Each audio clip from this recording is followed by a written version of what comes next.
questions, but I just hate interacting with the medical field, generally speaking. And I decided to be an honest and kind patient. And I was like, I've never had my blood drawn. And she was like, are you serious? And I was like, yeah. And everyone was acting like that was so weird. And I just don't think it was that weird. There was only one time that a doctor even told me. I guess I haven't had a physical in 10 years. But yeah, she was like, how is that possible? And I was like, I mean, I've never really had like any medical problems, so no one really pushed for it, and I wasn't gonna just fucking sign up for that. And then she was like, go get your blood drawn right now. And I was like, whoa there, partner. No. And she was like, and I was like, I pass out really easily and I have to drive home. So no, I will come back. And she was like, oh, I want to give you something so that you won't pass out. I don't want the like CNAs to freak out if you pass out. And I was like, it's fine. And she was like, no, it's just like, I don't want them to have to like code or anything. And I was like, it's fine. We'll figure it out. And she was like, are you going to pass out? And I was like, maybe. And she was like, can I write you like a prescription for something to take right before? And then they'll give it to you when you get here. And I was like, yeah, you can write a prescription. She was like, will you take it? And I was like, I don't know. Maybe. Depends how I feel in that moment. I'll Google it and decide right then if I want to take. Like, I'm a doctor's nightmare. I'm a doctor's nightmare for a couple reasons. One, because a lot of people view doctors as authority figures, and I don't view anyone as an authority figure. So let's start with that. But on top of me not viewing anyone as an authority figure, I'm paying them. So I kind of feel like a customer. So if they tell me to do something, I'm taking that as a recommendation. What are you going to do? Hit me? Send me to prison? You won't be able to come here anymore. Good thing there's literally millions of other doctors. I don't know if that's true, but I live in a major city, so there's a lot of doctors. And like, this is objectively bad advice that I'm giving you. I just want to be very clear about that. But if like, I don't the amount of doctor's appointments I've left in the middle of the appointment, they'll say something or I'll feel like they're ignoring me and I'll literally be like, I don't think this is going to work out, and get up and leave. I've done it multiple times. So when doctors are like, oh, you really should do this thing, like, I am taking it as advice from a professional who barely knows me, because that's what it is. So like, a lot of things doctors say, I do. But sometimes they say things and I'm like, you weren't listening to a word I said. So I'm not going to listen to you, because I'll explain like in depth, oh, I don't want to take this medication because of X, Y, and Z. And then they'll be like, well, I think you should take it. So you're going to start taking it. And then they're shocked when I get up and leave. You're shocked? So yeah, I was there today. She was chill. It was fine. They didn't tell me anything. That's the other thing that pisses me off about the doctor, is you go there and they literally don't tell you fucking anything. So they asked me a million questions, which is their job, and cool. And then I'm having like a sinus problem, was trying to talk to them about that, and they were like, oh, we'll write you a referral for an ENT. And I was like, okay. And then I asked for medication for period cramps, and she was like, oh, do a leave, and then follow up with your gyno. And I was like, okay. Like, that's why I don't take care of myself, because every time I go, it's expensive and no one listens to me or helps me. And like I said, she did really listen. And like, I talked to her about some things that I was like, mouth taping. Is that nothing? And she didn't really give me an answer, but she took my question seriously. And she basically said, like, a lot of people recommend it. She thinks it's safe, but she can't really speak to if it would work or not. Which I felt like, I was like, okay, because I mainly just wanted to know what it was safe. What's the point of a PCP if they're just going to tell you to go see other doctors? That's what I'm saying. Because, so like, that's why I hate it. Because you go there, you ask questions, they just refer you to other places that you have to wait 3 months for, and then those people ignore you too. And yeah, whatever, man. Don't need to write smart goals for everybody, but at least try harder to be helpful. And it wasn't even like unhelpful. I just feel like nothing's groundbreaking. I'm sure I would feel differently if I had like medical issues, but like, I get sinus infections a lot, and she like showed me this thing, like a picture, a diagram of sinuses, and I was like, I've literally seen that on Google. Like, I've Googled my problems and looked into them, and I'm sure if I had like more complex problems, I would probably be more reliant on medical professionals, but I just feel like every time I'm there, I just really don't have a good time. And this is so like petty not materialistic, but superficial. That's the word. Superficial of me. But when they weighed me, I literally had my keys in my pocket and my shoes on. So that's not accurate. And then, okay, this is my other problem. I'm a jokester. I'll make a joke at any time. These are the people that hate that. Doctors, nurses, anyone in like a bank or finance thing, they do not like my jokes.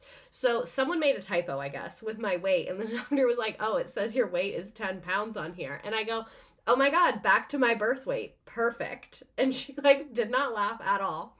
But because I'm me, naturally had to make another joke. Clearly she didn't fucking think it was funny. But made another one.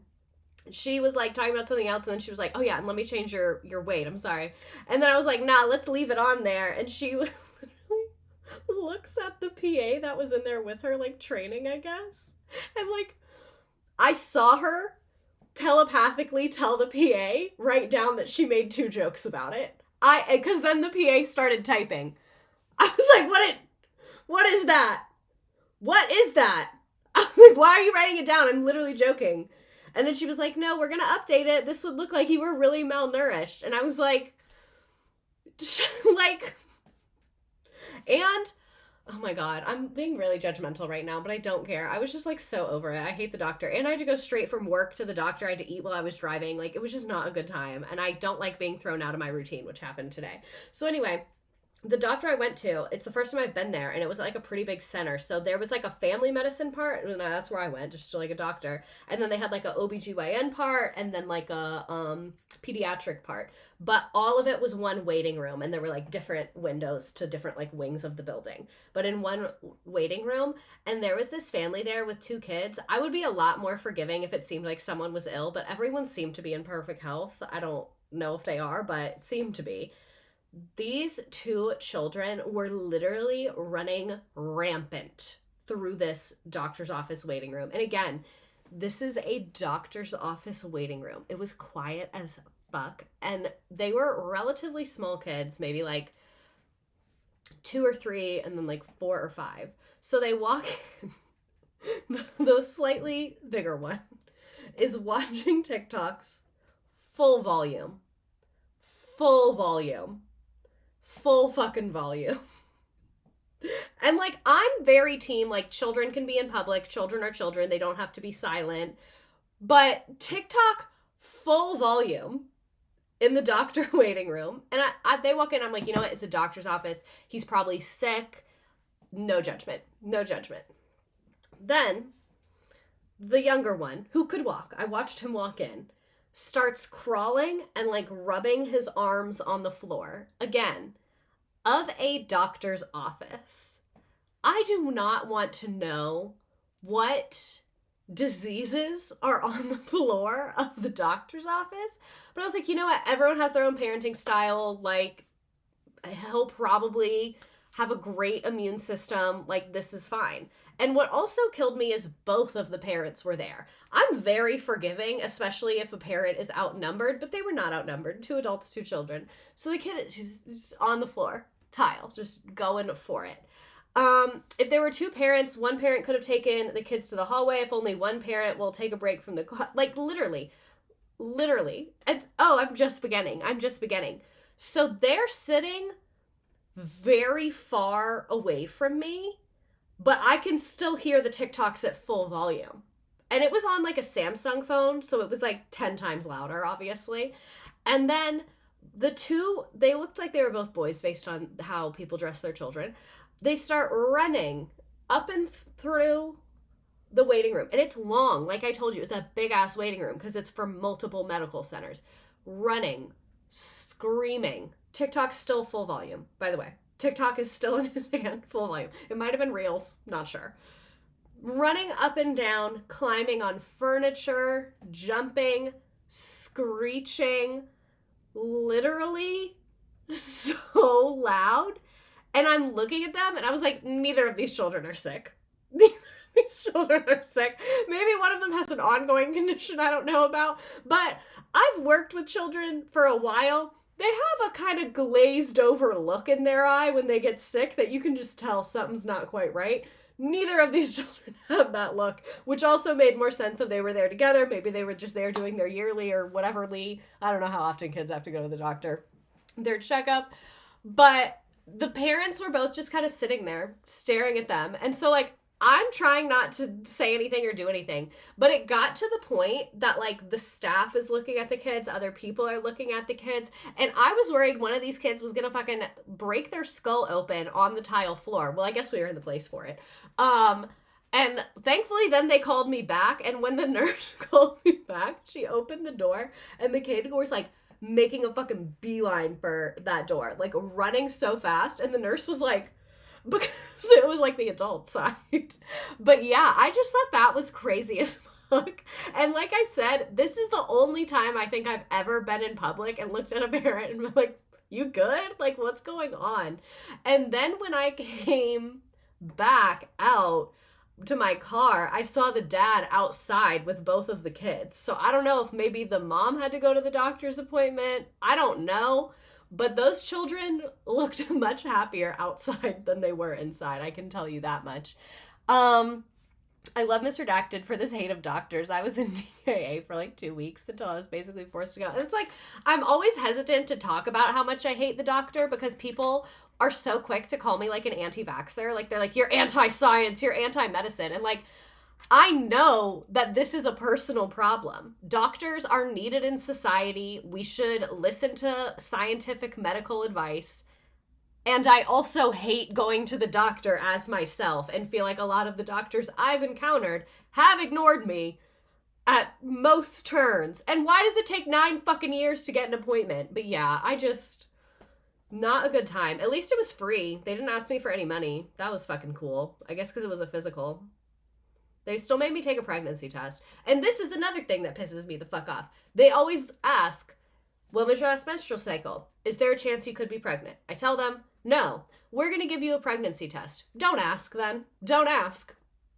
If you aren't going to believe me, don't ask. If you just said, when was your last menstrual cycle? We want to give you a pregnancy test. Cool, you're a doctor.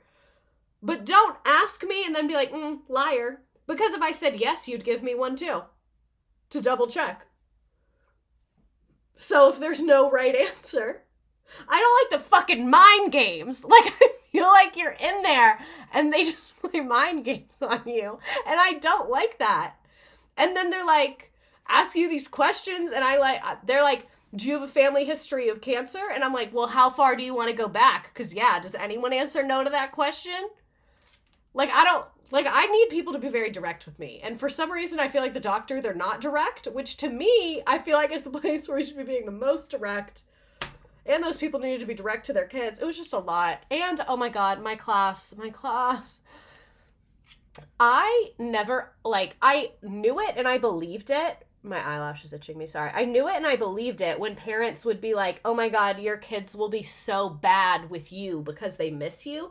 I believed people when they said that, but I never really understood it or had an example of that. Today, I told my class, I told them yesterday, but I guess they forgot. So that class period is from 11:30ish to 1. I had to leave at 12:20 to get to the doctor's appointment. So I was like, I'm going to do the whole group lesson with you. And then the sub will be here while you finish your work. She'll be watching you. And then they were being horrible during the whole group lesson. Normally they're pretty chill and easy to work with. They were being so loud and so rowdy, and some of them were being very sassy. And I was like, are you angry that I'm leaving you? They were very upset. And they tried to block the door when I was leaving. And I was like, and I was just going to take the whole day off because I hate the doctor so much. So that was going to be a reward for me. But I kind of forgot to take the day off. And then I'd already planned my lessons. And I was like, I don't really want to redo that. So yeah. It's just a lot. It's a lot to think about. We've been here for 14 minutes and I literally haven't started the slides. I waited 6 months for a new patient appointment. I had 15 minutes with the nurse practitioner, which was 0 time to address all the concerns. He basically looked at me and said, since I was young, I was all good. That's what I feel like. And I feel like I always get ignored because it's moderate issues. Because I went and was I really need pain management for period cramps. And because I'm not going to the hospital and I can still stand up, they're just take ibuprofen. And I'm like, no, but I can't sleep through the night. I'm unable to function correctly at work. And they're like, oh. And then, like, I have sinus issues, but because it's not, like, impairing my day-to-day life, they're just like, oh, it's not that bad, take Allegra. And I'm like, I don't really want to just, like, take an antihistamine every single day of my life without, like, looking into, like, what could be done about this, what's causing, you know what I'm saying? Like, I just feel like, they're very dismissive of something. I have tried a TENS unit. The thing that has actually worked best for me is an ice pack. No heating pad. To me, it makes it worse, but an ice pack has worked very well for me. Yeah, so I don't know. I just really don't like that experience. But let's get into what we're actually here to talk about today. We are here to talk about the shitification of everything. Sorry, I have way too many windows open. The only doctors I was thankful for is my college health center, because they don't want kids to come back, so they would load you the fuck up on meds. Real. My kids were crazy today too, and my patience was thinner than normal. I got a new insurance and have to start a doctor search over. I'm dreading it so bad. That does suck. I will say the one doctor I have right now that I really like my dentist, because he's very direct and normally I hate male doctors, but he's chill. He's very direct and very to the point, and like really just gives you information and lets you make a choice. So like he told me to start wearing a night guard, and then I bought it, and then I didn't, and then I went back, and he was like, hey, have you been wearing the night guard? And I was like, not really. And he was like, yeah, I can tell. And I was like, I literally think I said, are you mad? And he was like, well, why don't you want to wear it? And I was like, it's just kind of annoying. And he was like, yeah, if you don't want to wear it, like, that's understandable. They are kind of annoying. And he was like, and the grinding your teeth on your teeth is like not that bad. So he was like, I don't think it's going to affect you too bad, but you will just have like a sore jaw, like you mentioned. And I was like, okay. And I just appreciated that he was like, here's the information, do what you want to do. Very chill. Very, very chill. So anyway, we're here to talk about the shitification of everything. The proper term is the enshittification of everything, but I just kind of like the shitification of everything. I think it says more, it's to the point. So what is this? It's basically the process where an online platform or service or product or whatever gradually deteriorates in quality and usability and value, often due to profit-driven decisions. So this typical cycle is where the platform initially prioritizes user experience to attract a large audience, and then shifts the focus to benefiting business or advertisers, and finally maximizes profits at the expense of both users and businesses, leading to widespread dissatisfaction. So we're going to be very on our economy vibe right now. Enshittification in one image. This is an article about enshittification, but when you open the Financial Times, it pops up this fucking giant cookies thing that you have to accept, and then it has an ad, and then you have to subscribe to read the article. That is enshittification. Like, literally everything is garbage. Everything is absolutely garbage. So we're going to go through a bunch of products. We're going to go through a bunch of different examples, talk about why this happens.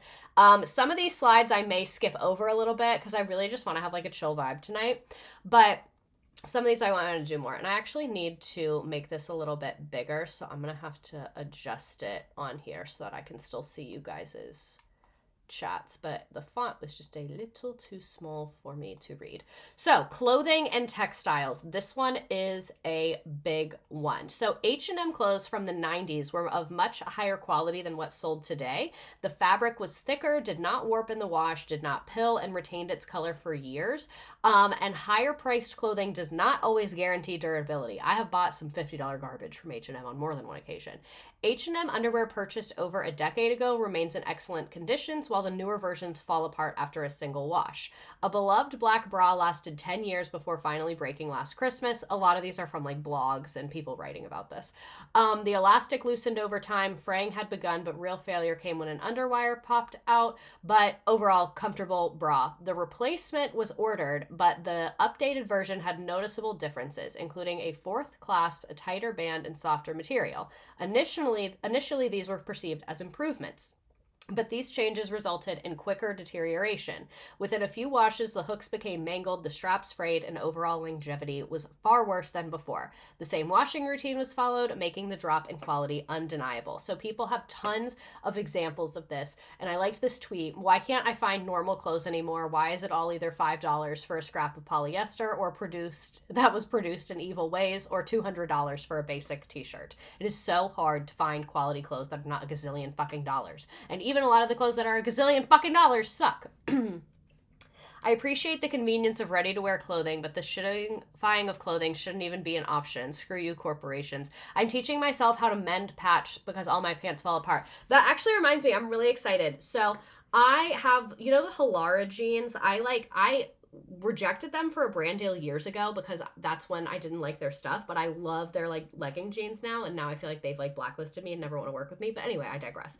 I wear them to work all the time because they can kind of like fake as a dress pant if you have on a nicer shirt. But anyway, one of the desks in my room was breaking and I ran into it when I was walking and it ripped a hole in my Halara jeans, and I realized, I was like, oh my God, I'm going to turn these into like really cool patched jeans with like cool history patches on them. So I just bought the first one, and it's this sticker, but as a patch.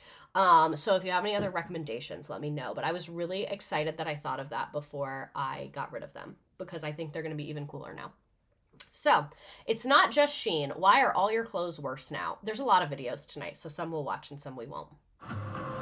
I'm shopping at Abercrombie for the first time since I was in high school.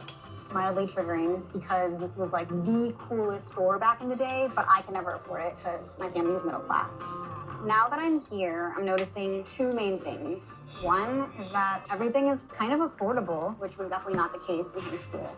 The other thing that I'm noticing is that everything is just a little bit shittier than you would want it to be. I'm seeing a lot of like loose threads on things. The threads. A lot of stuff that's just made out of 100% synthetic fabric. The Lisa Barlow Palm Springs Airport bathroom ring is the perfect way to tell if clothes are shitty because it catches everything. So all the little threads, I always get on this and like destroy my clothes, but then it shows me that's shitty clothes.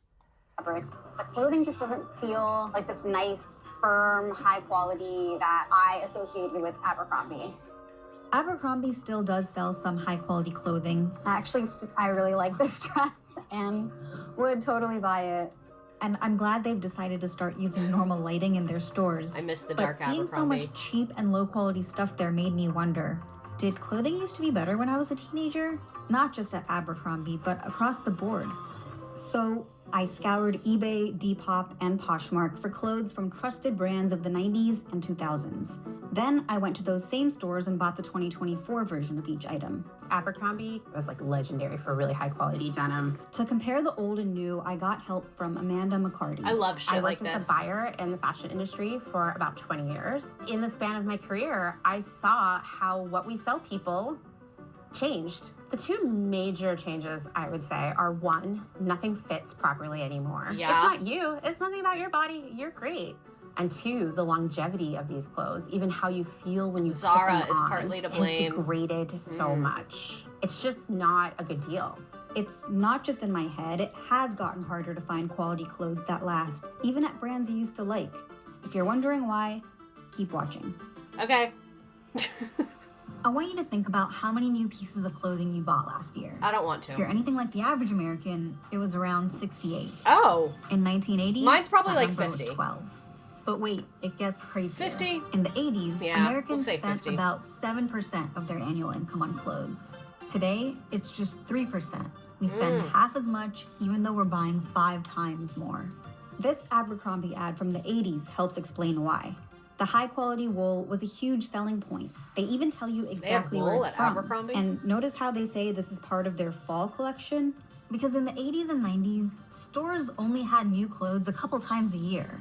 Usually a spring-summer collection and a fall-winter collection. And designers would start working on each collection up to 9 months in advance. Because clothing production takes a lot of work.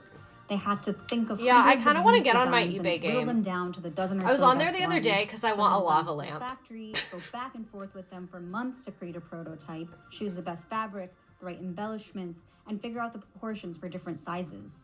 After all that, they'd place a massive order with the factory and then just pray the design would sell. It was kind of like a game of chance. You'd place 2 huge bets per year, and if your styles flopped, you'd be stuck with a whole bunch of clothes you'd have to sell at a discount or just throw away.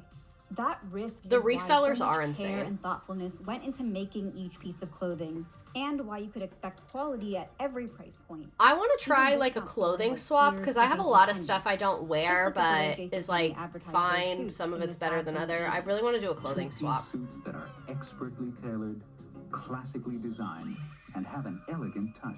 They're not selling you on the price or the trendiness, but on the craftsmanship and design. Even one of the cheaper suits on the market was still pretty high quality, which is probably why if you adjust for inflation, this $160 suit would cost $600 today. Jesus. If you go to JCPenney now, you can easily get a two-piece suit for under $200.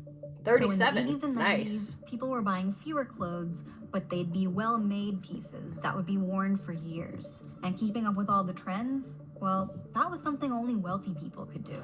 Pull the latest Briones and charge them to our account. Yes, ma'am. What are Briones? 6 months of my car payments plus a car. Then came a little store called Zara, and Oh my god, someone just brought this up. Zara. The New York Times coined the term fast fashion in this 1989 article about the first U.S. store of Zara. The latest trend is what we're after. I'm not a big Zara executive told person. The Times. There was a It Zara takes really 15 close to my days old between office, the so new I have a couple idea tank and tops getting from it them, into but that's it. stores. Remember, that took most stores 9 months. How did Zara do it in 15 I like days? rayon better than By polyester. streamlining this part of the production process with something called greige goods. What the hell is that? Rather than manufacturing overseas, Zara built their own high-tech factories in Spain, all connected to headquarters by an underground monorail. There, robots working around the clock cut and dye fabrics to create unfinished, uncolored pieces that can be turned into any garment. That's Once a exactly design what is Zara created, feels like. Zara can send those greige goods to their network of small shops in nearby regions where they're transformed into finished dresses, trousers, and tops. Instead This is of huge crazy. orders, Zara makes a small batch of each style to start with. The retail stores can then send feedback to headquarters about what's A girl selling I and hated what's tried not, so hard to and they become can a quickly Zara ramp up influencer, production so on I whatever's vowed to never popular, buy anything restocking from within Zara. days if needed. You're my hero. It massively reduced the risk that came with clothing production. Instead of losing money on clearance sales or throwing away unsold goods, Zara's styles often sell out quickly.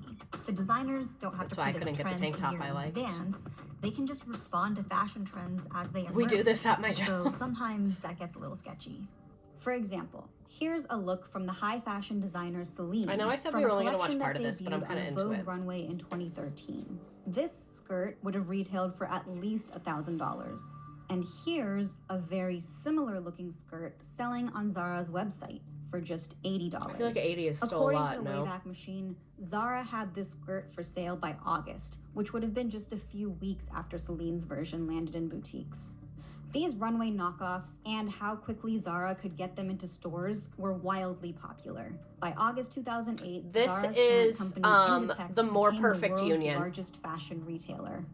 This is also when you had the rise of two other fast fashion giants of the new Who is millennium, Maddie? You Forever can send me 21 your stuff and from H&M, Aerie. I will take it which off your pioneered hands. a new way to bring the runway to the masses. They partner with luxury designers to make exclusive lines for H&M at affordable prices, starting with Karl Lagerfeld in 2004. God, is it true? Of course it's true. This part of the story, it seems sort of like a win for the 99%. Fast fashion was making it so that We live anyone in a could wear society runway derogatory. designs while they were still popular. That was a new thing. Of course, encouraging lots of consumers to buy low-cost clothes I like the that Aerie would go out of bras. style quickly would shockingly have some downsides too, but we'll come back to that. Because we can't give the minds behind Okay, I want to move on from clothes a little bit because we have so many things to talk about. But I like that they Zara. showed a lot of specific examples, and I did not know that about Zara. Let's skip over that because that's a full hour. This is H&M quality now, hanging by a thread, literally. This is proof that H&M quality has gone downhill. I bought this jumper in 2018. H&M released the exact same design this year, but here's the twist. They threw in more fabric blends. The result? My jumper is thick and cozy. The new one is very thin and feels like a cheap party balloon. And after years, my jumper is not pilling like dandruff in a head and shoulders ad. But the new design is desperate for a haircut. And the inside finishing was... Oh my God, you can really tell that wasn't even that long ago. What is that? And I felt like Spring when threads I was in college, I really liked H&M stuff, and then recently it's just been absolute garbage. are running this show. H&M darling, the New Year's Eve party is over. It's time to sober up and get back to those clean 10s vibes. Her accent makes it This- better.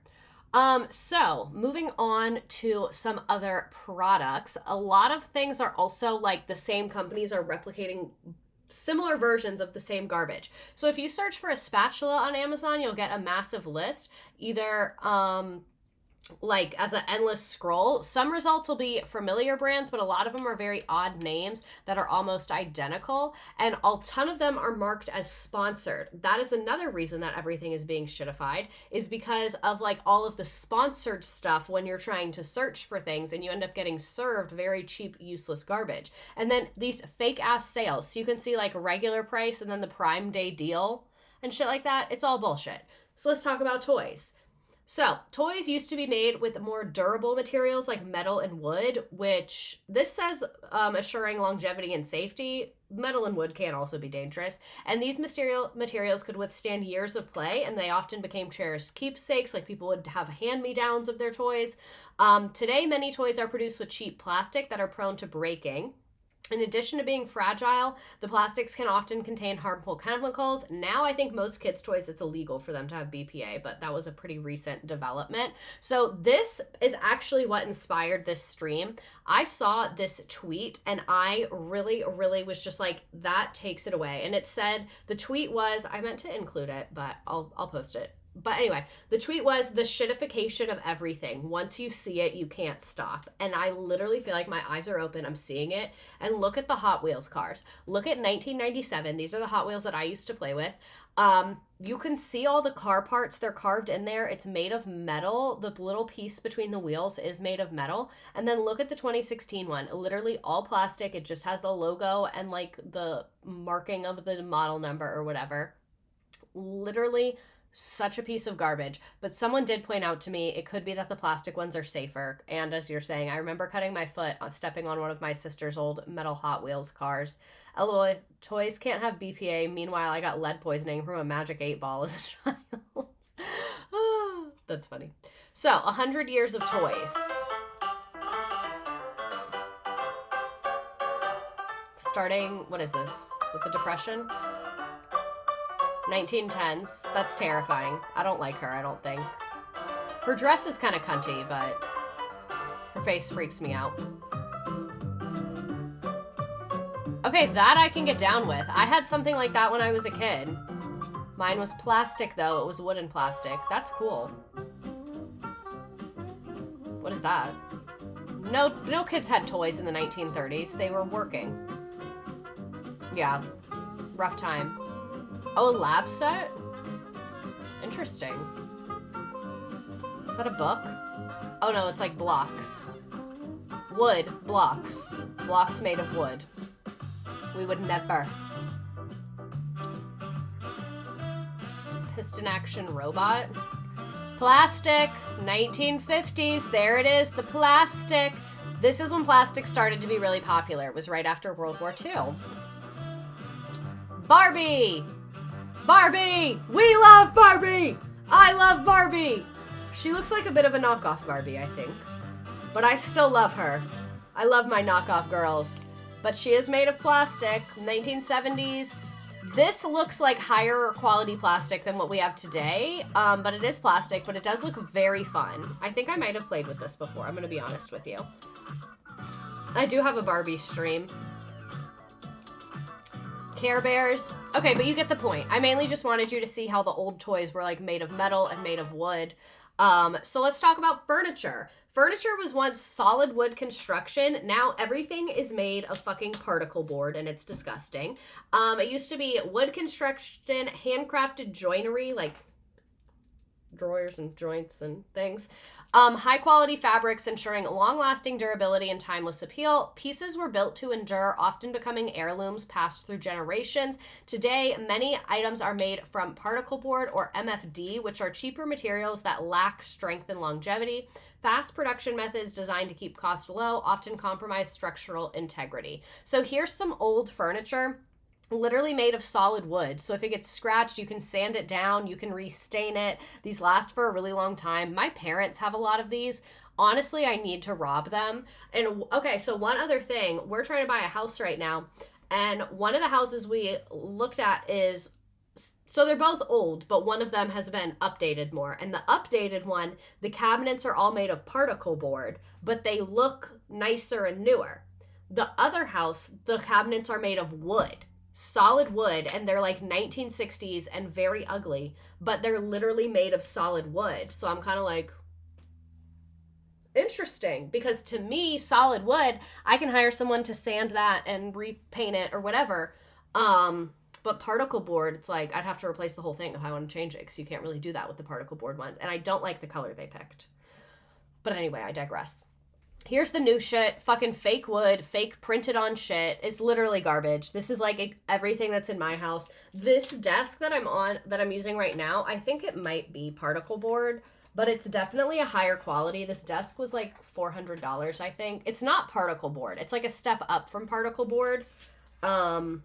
But yes, this desk is higher quality than any other desk I've had, but it's still like not the best. So, is IKEA sustainable? Zero waste, green food, impact and conscious consuming. If these people knew that I use a paper cup for my coffee every day, they'd kill me. Hello everybody and welcome back to my channel. My name Music's is a little Mary, loud. And today is another impact video. We are going to be talking about the impact of fast furniture and specifically I'm gonna have to about speed the her up a little impact bit. You seem like a of very IKEA. nice person. This is a video that I've been wanting to do for quite some time because in terms of furniture and home decor, I have over the years had a lot of comments asking me about the impact of IKEA and if it's sustainable to shop from them and paper what they're cups all aren't about as and bad. if They it's do. okay Most paper to buy cups have from like a them and if plastic they're a lining in sustainable them company. though. You So literally that's can't what win. we're going to go into today. As always, you can of course find the script, everything that I am saying. The here noises down my bed below on my makes. blog. If you prefer to read it rather than to listen to it, that is something that you can always do with the impact videos. And yeah, I think that's everything. Let's get into the impact of IKEA. Whenever we think I of hate when furniture boomers today, are all we think of nothing is IKEA, made this the same, but Swedish they have a brand point. They created a do. business model that enables people all over the world to purchase cheap and aesthetically pleasing furniture and home accessories. IKEA has over 400 stores worldwide, roughly 170,000 employees, and 915 million customers every single year.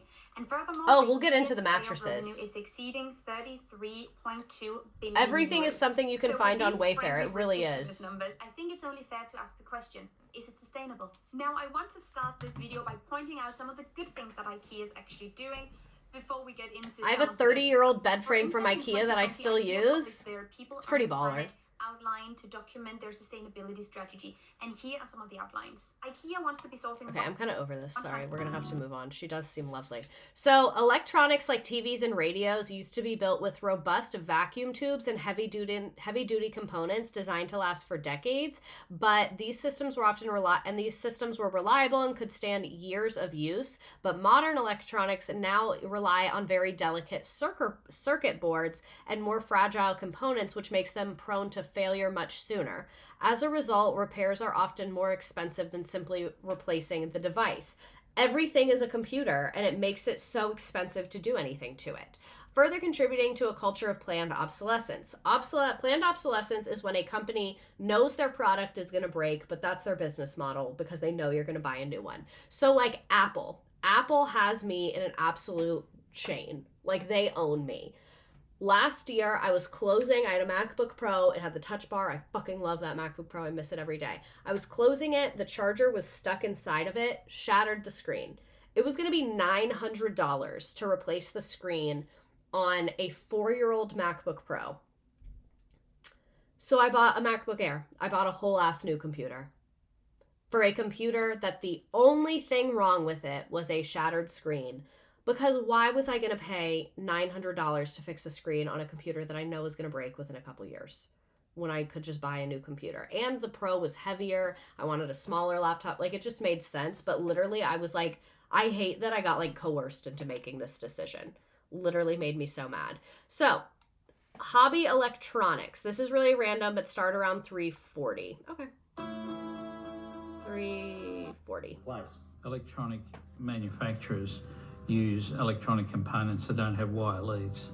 They are what's called surface mount components. The parts that you worked with 15 or 20 years ago were typically gold-plated through-hole parts. So you would bend a wire, shove it through a hole in a PCB. Parts now are designed to be assembled by robots, pick-and-place machines. So anything you needed to make something could in fact be made by hand, and that was a great benefit in making your own devices. Everything's gone down to micro components, which, I mean, you need a computer or a robot to actually the do batteries. what we did back in the 70s, 80s with the larger components. I remember that. Speaking of, someone said, I miss my old phone with a slide keyboard and removable battery. I've had to replace so many newer phones because of battery issues. I remember I had an old laptop, like a PC laptop, that would die all the time. And my dad was like, let me just get you a new battery. And literally bought a new battery, I think like on eBay, and plugged it into my laptop that was old as fuck. Worked perfectly. Not as possible as it used to be. Micro-miniaturization is a problem for the average hobbyist. It is really. I want to protect the hobbyist. That's one thing about me. It requires a special soldering iron. It requires pliers and tweezers and a very careful hand. It requires correct temperatures. It is a complicated an involved area. When I started learning, components were quite large, they're quite tangible. You could pick them up, you didn't lose them on the floor. Now, surface mount, you need to pretty much use a microscope to see what's going on. I think because I see what they're saying. The electronic parts that you bought from a Dick Smith were the same parts that are in a latest consumer TV. So if you bought a television, you'd pretty much find the same parts in that television that were in a Dick Smith store or a Tandy or one of the electronic shops. So the technologies were very similar. To manufacture a piece of equipment, it's very difficult to get a robot to put wires through a circuit board, like threading a needle through a button. What's happened now is with surface mount technology and large-scale integrated chips and even FPGAs. And so I think we get the point. The computer guys are mad, and I'm mad for them. Super duper random. Actually, let's skip over this because we have a lot more to talk about. So, cars. Automobiles once featured simpler mechanical devices, heavy-duty steel frames, easy to repair engines, and fewer electronic components. But modern vehicles are filled with plastic parts, complex electronics that are prone to failure, and thinner metals that reduce overall durability. It makes cars more difficult to repair, and the cost of repair goes up because it's so much computerness involved. So don't waste your money, car part shortage. A lot of pandemic shortages have ended now, but that's not true when it comes to a lot of different... What's the right to repair? Someone correct me if I'm wrong here, but the right to repair is like an idea that basically it, and I think people want to introduce legislation that says like a company has to offer you repairs for a product. So like my Apple computer, I should be able to get it fixed, not have to buy a whole new one. So they have to enable customers to have options for repair, whether that's other companies that they can send for repair, they can buy parts, things like that. So like being able to just buy a singular part. So like this microphone that I have, that's like an expensive microphone we used for the podcast, the stand broke.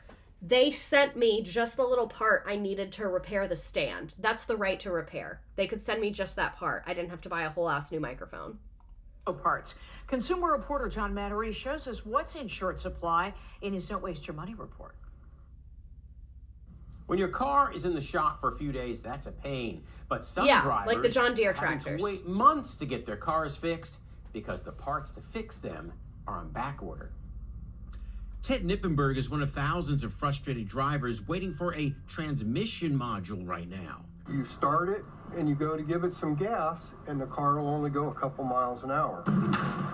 He's been waiting since last fall, but says no local dealer can get the part. We don't know what the status is besides them saying we don't know when we can get it fixed. A few months back, George Weaver told me he had to drive his SUV without a catalytic converter after a thief stole it and the dealer couldn't find a new one. And they told you there's no catalytic converters anywhere? There are none in the country. I guess you gotta steal it from someone else. It's Chris Bigham. Chris Ventura has been running an auto repair shop for more than 25 years, but he's never seen a part shortage as bad as this. It's frustrating and more frustrating because even your basic brake job can take major time to find the product. He says the worst shortages involve computer chips, such as transmission control During the modules, or pandemic, TCM. my car's airbags stopped working, and VW said they couldn't fix it because the parts are only made in Ukraine. This was a lie.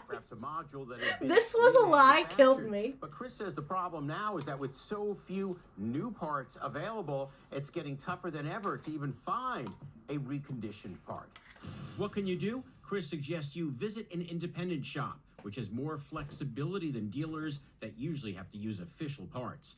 And don't be afraid of used parts if they come We don't have a with choice. warranty. Ted Nippenberg and George Weaver are frustrated. I mean, we're willing to I love the local news. I fucking love the local news. This is the exact reporting I need to see in our society. I had to replace my transition module last year, and it was so much goddamn money. I cried on the drive home in silence. We went to an independent dealership, and they said that VW sold them the parts that I needed. They literally hate us. We already watched about this. This fucking killed me.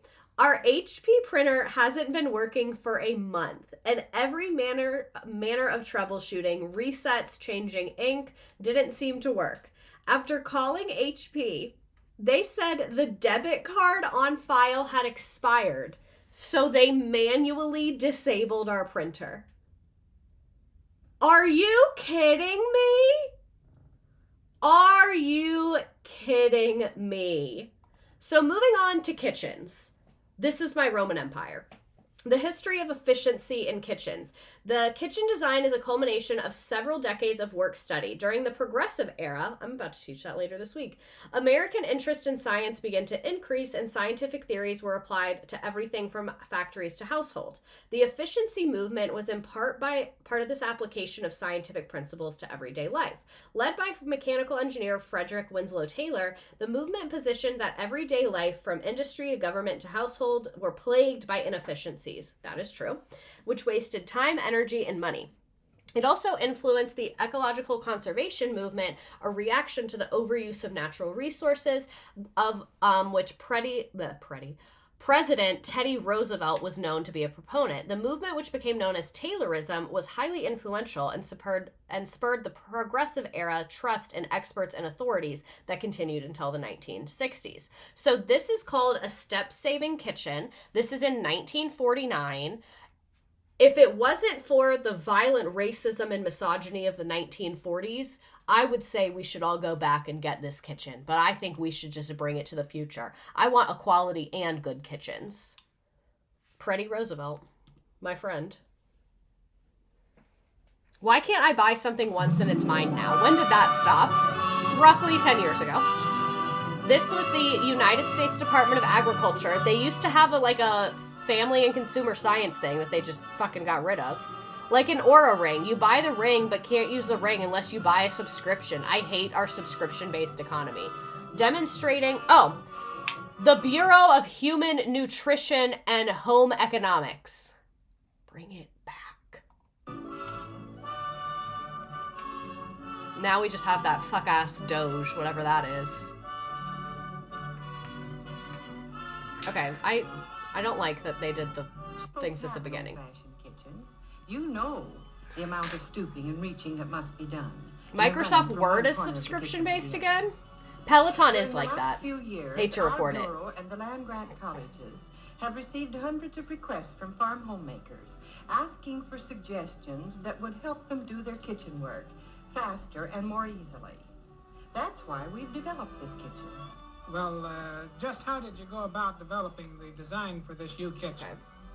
We based our planning on established principles of work simplification to supply storage space and workspace for all the activities that take place there, arranged for maximum convenience and with good working heights and good light.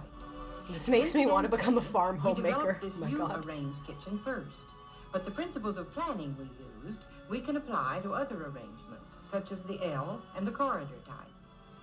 Laboratory research in our Bureau and in the state agricultural experiment stations has made evident many of the requirements of a good kitchen. For example, we have learned that more counter space is required for the making of cookies and bread than for any other mixing operation. Experiments have shown that we need at least 36 inches, and that this is the science is a more desirable length for the mixing counter. Hell yeah. Hell yeah. Kitchen jobs have been studied to determine the most comfortable working height for each. To obtain different heights in our kitchen, we use pull-out boards. Which one looks the best? We designed revolving corner cupboards. I don't know. To make the greatest use of available space. These bring things out in the open. I love those. So they're easily seen and I love those. I know some people with those. Many features were made and experimented with. This is the exact thing I want my tax dollars going to. Hell yeah. Good lighting is important in the kitchen. I'm a Google Drive loyalist, me too. A design for a homemade Why does everything need an app? Would enable the I just want to use my modern thing. lighting at minimum cost. A shallow wooden trough in which we mounted 4 40-watt fluorescent tubes was hung 8 inches from the ceiling, above the work centers. Nice. And finally, our kitchen began to take form. The units for each activity were put together. The app thing is so they can sell your data. An orderly sequence of work. Horrible. We planned this kitchen to take care of the preparation of food, eating, clearing, and some food preservation. Just some food preservation. Only a little bit.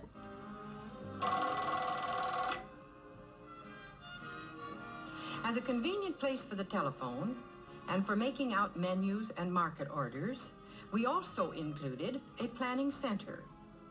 The planning desk is actually a my $60 printer makes me use an app, which can become a tea cart or an extra work or dining table. Hell yeah.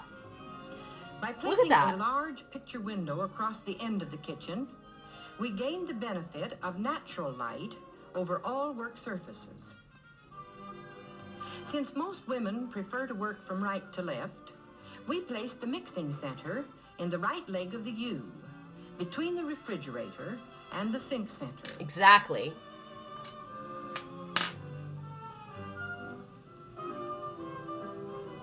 In the mixing center, as in all other work areas, we planned storage facilities to take care of all of the supplies and the equipment used in that center. Women are just the best. Look at the fridge! Change the environment to fit the person. I'm very into this. I like to set my house up this way. I'm all about reducing friction. Reduce friction. I was only going to watch part of this, but I'm kind of upset. Or obsessed. Make it possible to store the heavy and frequently Come used on. foods near working level. Oh, hell yeah. To hold all of the staple supplies used here. That's so much storage. Just below counter level, they hate us. Shallow drawers give handy access to small equipment used in the mixing center. The mixing center. I don't have any centers. One will have to stoop sometimes. Store here only things used occasionally, like picnic supplies. They're literally teaching me how to be a person. And odds and ends. What are odds and ends? I need you to be specific. See how easy it is to get at what you want. We designed the smaller top shelf for long-handled pans to allow full use of the shelf space below. Hell yeah. Hell yeah.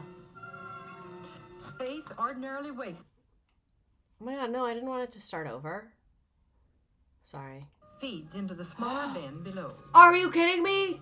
Look at the flower. How would you clean that, though? They probably have a way. Top shelf space is used to good advantage by vertical files for baking. Can y'all believe they used to expect half the entire population to be good at this? And with stooping or excessive reaching. I'm obsessed with the things. This mixing center, like the other centers in our kitchen, embodies all the principles of good planning. I want to move on to something else. Thus it has, for sitting at work, this pull-out board at lap level, 26 inches above the floor, Stop. Gives a good working height. I need it. It permits a woman to sit comfortably in an ordinary kitchen chair. Oh my with God. A good backrest, her feet flat on the floor while she's working at long and tedious They jobs. care about posture. Let me sit up straight. To supply additional work surface in food preservation, the sitting up table straight. from the planning center can be easily rolled The over. planning center! Oh my god! I forgot about the planning center. I forgot. Shame on me. We've regressed so severely. To the left of the mixing counter. This isn't an ad. This is on the National Archives. The government made this. Center. Stop. With knife rack and utensil cupboard at the right, vegetables in front of her, and sink at the left. Wait, did she just open that thing? And it's a trash can? For preparing vegetables. I did not appreciate. A garbage hatch in the counter eliminates stooping and avoids repeated handling of garbage. A garbage hatch in the counter?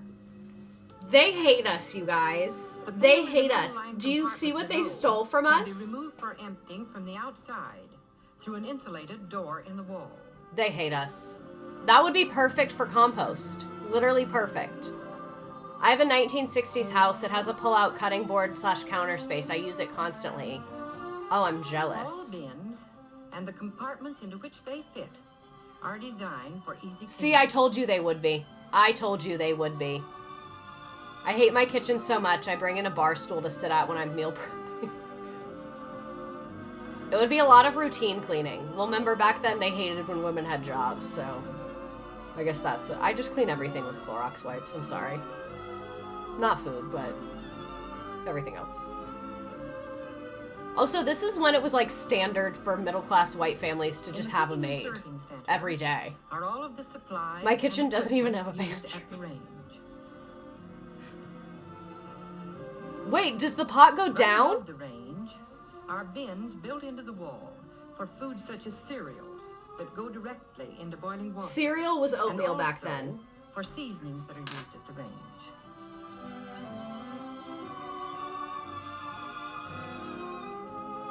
Washing chicken and Clorox on Quaaludes. If this was made now, all of that would be plastic. Exactly. I like that it's metal. And they have the timer there. Notice how They these hate doors us. fold back, safely out of the way. I'm losing my mind. Yes, I will Serving post dishes the slides. and range Here, I can pull it up right now. are Hold on. close at hand. Because I'll forget. The serving counter next to the range is convenient to the dish cupboards. Sliding doors back of this counter and cupboard give access from the dining room side. You're lying. Don't piss me off. I'm getting so mad. This is what we deserve, and we don't have it, and I don't think we'll ever get it. As someone with certified back problems, I'm putting the link in the chat. No, I'm so jealous. I've actually never been more jealous of anyone in my life. Oh, damn it, I did it again. I'm watching this whole thing, sorry.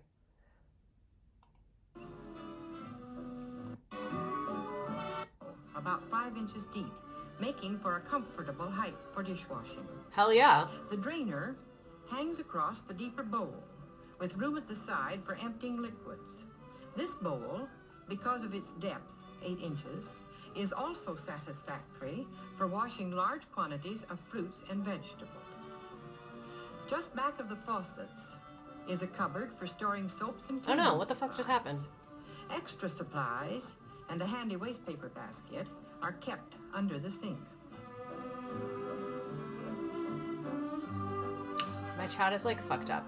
I hate when this happens. After they're scalded and dried, silver, glass, and dishes are stored in adjoining cupboards.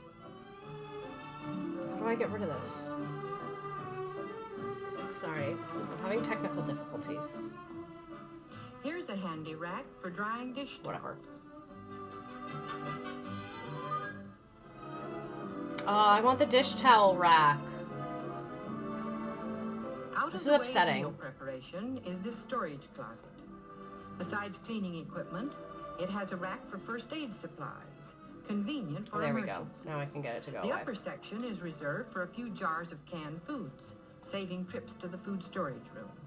Obviously, saving trips to the food storage room. Send this to your realtor. Serving She's counter, gonna block me. Adjacent to the range is Who do we have to convenient assassinate both for these the dining kitchens to room come back? And the kitchen dining table. Because they used to view it as like a science. This attractive dining space Useless! has been Look at those planned to useless be people. compact, but not cramped. It gives ample room for a table that can be extended to seat 6 comfortably. Ugh, that was really inspirational. So today there is far less government investment in the domestic study, either from USDA or public universities. The USDA's Bureau of Home Economics was shuttered in 1962. Some of its personnel were shifted to nutrition and consumer research, Nutrition and Consumer Use Research Department under the USDA's Agricultural Research Service. Some consumer-based research was regarding food was absorbed by the FDA, but generally speaking, they don't give a fuck about us anymore. So they literally were making maps of like the traffic in kitchens to figure out what the best setups were. And our households have suffered because of it. Here's today's kitchens. It's kitchen. You get it. What's this? Why do we not build kitchens like they were in the 40s and 50s? It's because we no longer have the Bureau of Human Nutrition and Home Economics. This was a bureau under the U.S. Department of Agriculture, also known as the USDA, that really focused... Okay, we just kind of talked about this, so I'm going to skip ahead of this because we're so behind. We have 86 slides and we're only on 31. So, appliances like washing machines and dryers have undergone significant changes as well. In the 1950s through the 80s, appliances were built with stainless steel, designed with simple mechanical parts that could last for decades with minimal maintenance. The robust construction allowed them to endure years of heavy use without major issues, but modern appliances now have a lot of plastic and intricate electronics. That's the big theme, is plastic and intricate electronics. Refrigerators have undergone tons of changes as well. Early models relied on CFCs, but those are very, very, very harmful to the ozone layer. So probably good that we got rid of that. And they were phased out in favor of Freon. So the environmental stuff is good, but modern refrigerators have more features, but they also have more inefficiencies. So because they have thinner insulation, they have to maximize interior storage capacity. They've led to increased energy consumption. So are they more efficient for the environment actually? Newer designs often place the condensing coils at the bottom, so they attract more dust and debris, so it's going to shorten its lifespan. Also, why does your fridge connect to Wi-Fi? Which has increased likelihoods of breakdowns the more computers you involve. So to answer your first Look at question the old about fridge. how they were built better, we'll just go through these two fridges. And this goes for pretty much everything in the 50s. The fridges are just a small example. First off, just the outer shell is made from a very thick steel as opposed to something like that. Aluminum trays. Aluminum, and they spin out. Plastic. And look at the handles, how intricate. Like car door handles. This is real steel that is chromed. Versus this. No color, no chrome, no steel. It's just a wrapped piece of plastic. Twitter for the Samsung just the refrigerator. inside of the fridge, look. Acid-resisting porcelain enamel used on metal. Versus all plastic on the inside. No metal, no coating. It's just plastic. And the reason that things aren't built like they used to be is a natural occurrence in capitalism where things get more affordable and cheaper over time, while at the same time becoming more efficient. He gets it. Is this a fridge? Those who like organization will love this. The metal handles is what's getting me. I don't like the labels because I don't like being told what to do. But I love how you can pull the shelves out and the drawers are made of metal. My fridge door is literally cracked open right now. Ugh! Glass for your little eggs, like a toolbox. Porcelain coated steel. They're probably expensive as shit. Oh, and then the ice cubes go in there. Those things kind of freak me out, I think. Plastic smells after time, yeah. Like, if the fridge was $1 gazillion, honestly, I'll get over it if it lasts me till I die. Butter ready. A heated butter conditioner. What they took from us. Look what they took from us. Bacon storage. Spring-loaded door that closes itself. They took everything from us. Why today's appliances suck. Today's appliances are more electronics than they are appliances. A simple power surge can take out a $2,000 refrigerator in an instant. Michael Muscarella has been fixing appliances for 26 years. He knows firsthand they break more often now than they used to, and he knows why. They predominantly have more electronic boards and controls in them. He looks stressed. And the boards control every feature of the appliance, and if that board goes out, you lose the appliance.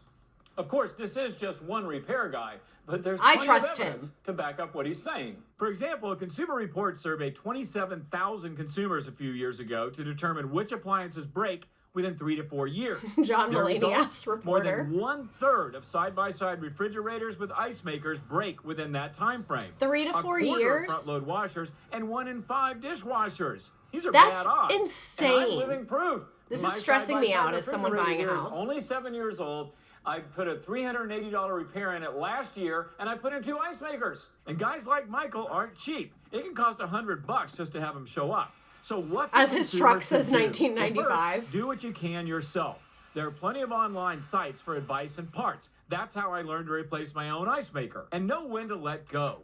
Rule of Know thumb, when to let if go? the repair I costs hate this more society. than half the replacement cost, throw in the towel and buy a new one. Bottom line, today's Our brand new appliances stove are a lot broke more after energy 2 efficient, years. and they've got a lot more bells and whistles. I'm stressed. Just might not want to get too attached to them. Want more information on how to keep your appliances in good repair? I don't want Just more go to Money information, Talk- actually. I Talks want everything to be over. Federal lawsuit claims the common fridges failures are Is your corporate refrigerator greed, running? maybe? That beginning to a very bad joke is especially not funny for a lot Buy of a families new one is what they who want. can firmly say, no, their fridge is not running, even though it's not very old. Consumer I investigator love the Chris news. Kimura I love says the some local folks news. contacted our response team for help. Others, however, contacted a lawyer and are now making a big federal case out of their failed fridges. One morning I went to get milk out and it was sour. Betsy Anderson's luck with refrigerators stinks as badly I as the love food the local she's news tried so to keep much. cold. First, a $2,800 Kenmore fridge with an LG compressor inside. The died compressor, you were in just late talking about that. 2019. It just basically stopped working. It wasn't cold. Betsy I like filed her the warranty glasses. service, but after 2 months of replacement parts failing and Thanksgiving approaching, What do I do? she broke down and bought another fridge, a brand new LG. It only lived 4 years. And that just died this year. Same thing. I didn't even bother calling them. If you're keeping score, I that's love her. one Redwood City home with 2 On dead YouTube, fridges in just You can 5 usually years. see local news on YouTube, and they update it every And day. Unfortunately, we bought another LG fridge, so I guess that is the definition of insanity, right? Betsy's not alone. We searched our nationwide response complaint database. Over the past couple of years, our NBC and Telemundo sister stations around the country have heard from dozens of upset LG and Kenmore owners. It's sort of like a ticking time bomb. Therese in Philadelphia said her fridge failed when it was only 7 months old. Bernadette in San Diego said technicians have been to my home 7 times, which sounds a lot like Care in LA's story. Fix lasted 1 week.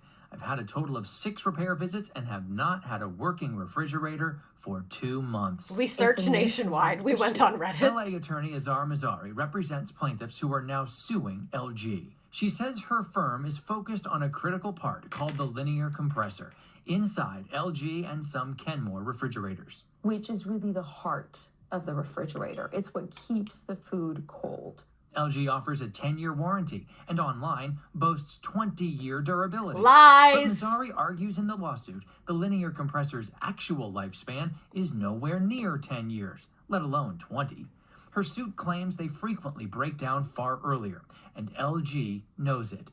She's asking a federal judge to make her lawsuit a class action because she believes droves of families are facing the same breakdown. Thousands, if This not is what lawsuits tens of are for, thousands. baby. I mean, we have been inundated with calls. LG previously faced litigation over its refrigerators, including compressor failures. In 2018, LG settled this different class action lawsuit. Mazzari's suit is new and makes a new claim: fraud.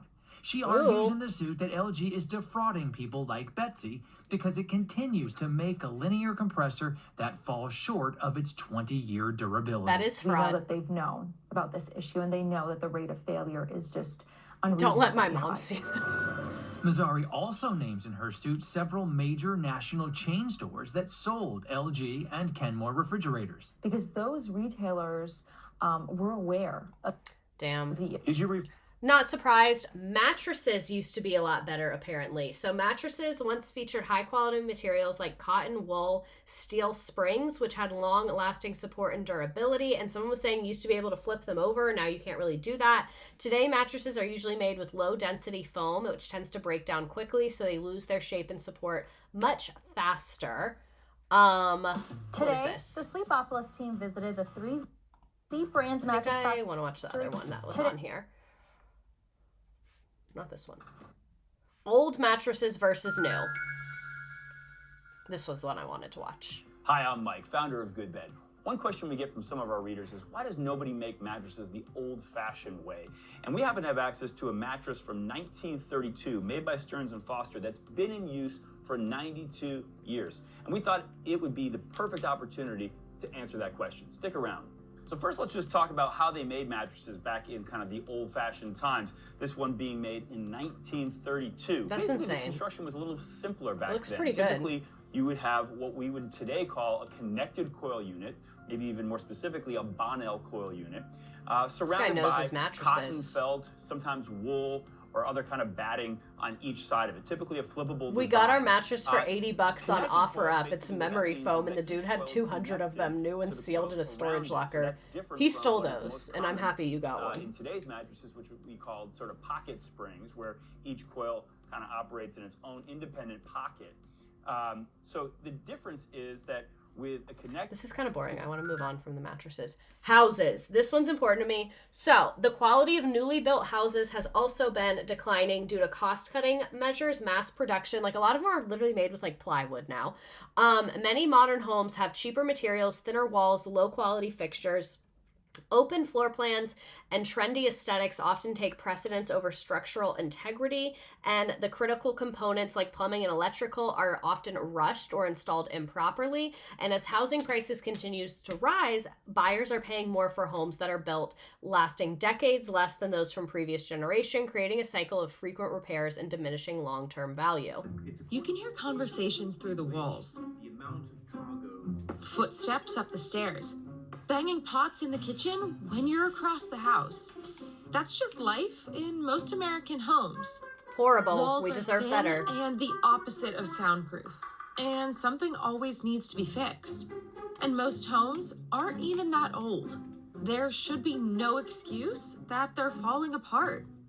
But why are they like this, especially when other The areas laminate have flooring. sturdy, thick houses that last hundreds and hundreds of years? My new build is so The gross. answer isn't just capitalism, so don't click off the video just yet. It's actually a lot more complex, and the Look, that's solution literally plywood. isn't easy. If you're looking for one quick thing to blame, you can look It was towards really George Washington's demoralizing snow. to build In garbage. 1832, the civil engineer was tasked with building a Chicago warehouse as quickly as possible from the local softwood. So he got creative. Snow used my skin is 2x4s to dry and assemble it's itchy. hollow walls, several stories winter. high. The method let individual workers handle assembly, leaving only one person to nail it all into place. Snow completed the warehouse in record time. The method was called balloon framing, and it became the construction method of choice in Chicago. But balloon framing didn't take off until the 1940s, when America was experiencing a post-war boom period. Same thing as More the plastic, Americans same had time money period. than ever before, and they wanted the American dream, a house. They could suddenly afford to buy homes in sprawling new suburbs, and contractors knew they could make a killing if they could produce enough homes to satisfy the demand. Balloon framing and its successor, platform framing, allowed contractors to frame houses basically overnight. But there was something unique about balloon framing that made it only feasible in certain countries, like the US and Canada, and not in Europe. Balloon framing requires a massive quantity of long, mature trees. And America had an abundance of super tall, And now we're mature running out. trees. Plus, it was an easy and cheap construction material I'm for so the angry. newly growing suburbs. Wood is sturdy, yet flexible enough to withstand low-intensity earthquakes and tornadoes. If you want to hear about all of wood's good qualities, check out our video on the subject here. Now I want to watch that too. In Europe, wood is still incredibly expensive because so few forests remain. Also air And what they conditioning. do have is heavily protected. So the average European home is built with brick, stone, or concrete, and they're many centuries old. These materials can be sturdier and safer than wood. A concrete fire masonry hazard, wall yeah. has a, shocker, higher fire insulation property rating compared to a wooden frame wall. One of these concrete walls has a fire rating of around 4 hours till it's destroyed, as compared to a wooden framed wall, which only has a rating of around an hour. Insurance carriers also have long-term data suggesting that homes constructed of brick are less likely to be destroyed by natural hazards. Exactly. And if saving money is your game, the U.S. Department of Energy estimates that you could save $340 a month or over $4,000 a year on heating and cooling if you live in a brick house over a wood one. It's estimated that losses from wildfires have added up to 5. Okay, I'm kind of over this. We're going to move on and look at the houses. So old houses are also a lot more stylistic because they're not built by like one company in 2 seconds with that cookie cutter design where they're all exactly the same. So old houses, like someone was mentioning, are often a lot cuter, and the new houses are just more like burp, burp, burp, burp, burp, and they're literally just made of garbage. I kind of want to skip through some of this. Google search. Google search is also garbage. It has become very anti-user because it's so much of sponsored content and ads now. So there's the fucking AI that comes up. There's all the fucking ads that come up. It's literally just horrific to Google anything. And there's another problem in our society, lost media. Users are also concerned about the future of online information. As Google increasingly scrapes content from other websites to display in search results, many of the original sites are losing traffic and struggling to survive. The information that once came directly from reliable sources is often hidden by Google's curated results. This kind of creates a digital underground where knowledge could become more difficult to access, potentially leading to a future where subscription-based models dominate and freely available knowledge is lost. The frustration is compounded by Google's business decisions and internal processes, including leaked information about how pages are ranked, which have further eroded trust. These changes have shifted Google away from its original user-focused mission and toward a more profit-driven approach, leaving many to question if the search engine will return to its roots. So, like we said, prioritization of ads and shopping. I also hate, normally it says all and then images. And I use Google Images a lot because I'm like making PowerPoints for school. And I hate when it's shopping because then shopping comes first sometimes. And when you click shopping, it's not easy to get out of it, which is annoying. The fucking sponsored. Let's skip over this. So, Amazon. Amazon in 2015 was a reliable shopping platform, making it easier to purchase essentials with confidence. But over time, the site has become flooded with products that do not match expectations, questionable listings, fake reviews, and sellers who prioritize profit over quality. Many former customers have chosen to cancel it because the shopping experience no longer justifies the cost. Discusses Amazon in general and shitification. Watch the first 3. Enshittification. Bless you. Thanks. In 2004, Mark Law and Vinit Barara launched diapers.com. It allowed new parents to buy their baby products easily, and it was expanding faster than Violet Beauregarde in Wonka's factory. Amazon saw this and offered to buy them out, but diapers.com said, no thank you, as Violet Beauregarde should have said when she was in Wonka's factory. So Amazon started to sell baby products at a loss until diapers.com had no choice to sell their business to Jeff's Little Bookshop for $500 million.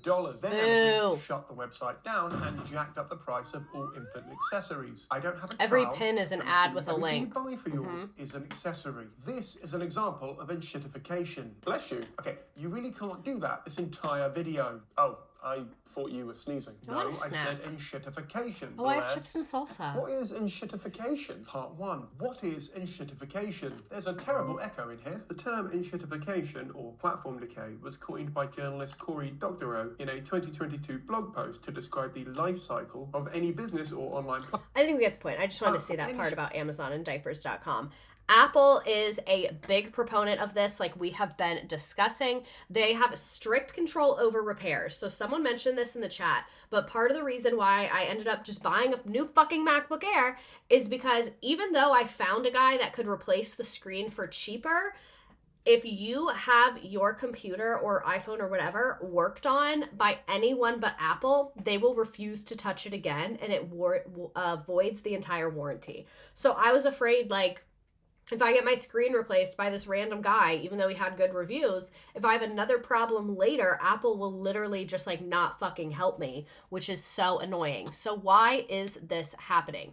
Manufacturing trends and the decline of product quality, because really they're only prioritizing cost cutting and planned obsolescence over durability. Companies are no longer simply sacrificing quality by accident. Many now see reduced durability as a strategic feature rather than a flaw. It's a not a bug, it's a feature.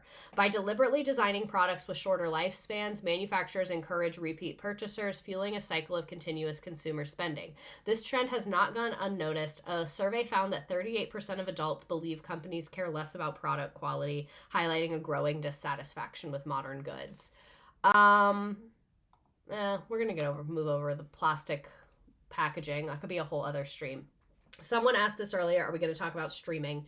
Yes, not me streaming because I'm perfect, but subscription models. Subscription models are on fucking everything. Car companies even charge certain fees to keep certain features enabled. I also heard that Tesla can like shut your car down and order parts for you, which really fucking tracks. There's a post about someone who lost access to their movie or game library after an online service like Amazon cut off access. Even when a product is marketed as buy, it feels more like renting with the real ownership tied to you having a subscription service. So like on Amazon, you can buy a movie, but if you stop having Amazon Prime, you can't see that movie anymore, I bet. BMW heated seats are subscription based? You are lying. You are lying.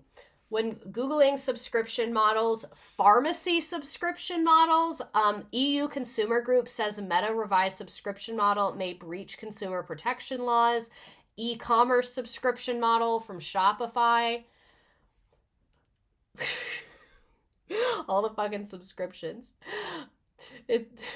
It's less than a cup of coffee, bro. Come on. It's just a small monthly payment, dude. You use it all the time. Limited ads, dude. You can afford it. Just $15, bro.